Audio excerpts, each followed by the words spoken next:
Hello guys, welcome back to our channel. Mehndi designing ഒക്കെ ഒരുപാട് ചെയ്തിട്ടുണ്ടെങ്കിലും ഇതുപോലെ ബ്ലൗസ് വർക്ക് ഡിസൈനിങ് ഒക്കെ വല്ലപ്പോഴുമൊക്കെയാണ് ചെയ്യുന്നത് കേട്ടോ. അതും സ്വന്തമായിട്ടേ ചെയ്തിട്ടുള്ളൂ, അങ്ങനെ പുറത്തൊന്നും ആർക്കും ചെയ്ത് കൊടുത്തിട്ടില്ല. കഴിഞ്ഞ ദിവസം വന്ന ഒരു വർക്കാണിത്.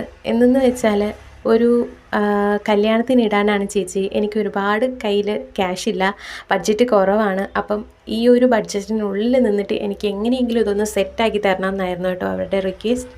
അപ്പോൾ അത് വെച്ചിട്ട് ഞാനൊന്ന് സെറ്റാക്കിയിട്ടുള്ള ഒരു ബ്ലൗസാണ്. എങ്ങനെയുണ്ട്, നിങ്ങൾക്ക് ഇഷ്ടമായോ? ഒന്ന് ഇഷ്ടമായി എന്നുണ്ടെങ്കിൽ ഒന്ന് കമൻറ്റ് ചെയ്യണം കേട്ടോ. ഇതിലെന്തെങ്കിലും ഒരു മാറ്റം വരുത്താനോ എന്തെങ്കിലും ഒരു ചേഞ്ച് കാര്യങ്ങൾ നിങ്ങൾക്ക് തോന്നുന്നുണ്ടെങ്കിൽ അതും കൂടെ ഒന്ന് കമൻറ്റ് ചെയ്തേക്കണേ. ഫസ്റ്റ് ടൈമൊക്കെ ആയതുകൊണ്ട് നിങ്ങളുടെ ഓരോ കമൻസും എനിക്ക് ഒരുപാട് നല്ല ഗുണങ്ങളായിരിക്കും കേട്ടോ ചെയ്യുന്നത്. അതുകൊണ്ടാണ് ഞാൻ ചോദിക്കുന്നത്. അപ്പോൾ കമൻറ്റ് ചെയ്യാൻ പറ്റുന്നവർ ഒന്ന് കമൻറ്റ് ചെയ്ത് എന്തെങ്കിലും അഭിപ്രായങ്ങളുണ്ടെങ്കിൽ ഒന്ന് അറിയിക്കുക. അപ്പോൾ ഞാൻ ചെയ്ത വർക്ക് എന്തായാലും അവർക്ക് നന്നായിട്ട് ഇഷ്ടപ്പെട്ടിട്ടുണ്ടായിരുന്നു. അതിൽ ഞാൻ വളരെ സന്തോഷത്തിലാണ് കേട്ടോ. അപ്പോൾ ആദ്യമായിട്ട് ചെയ്യുന്ന ഒരു വർക്ക് ഇത്രയും ബെറ്ററായി കിട്ടി എന്നാണ് ഞാൻ വിചാരിക്കുന്നത്.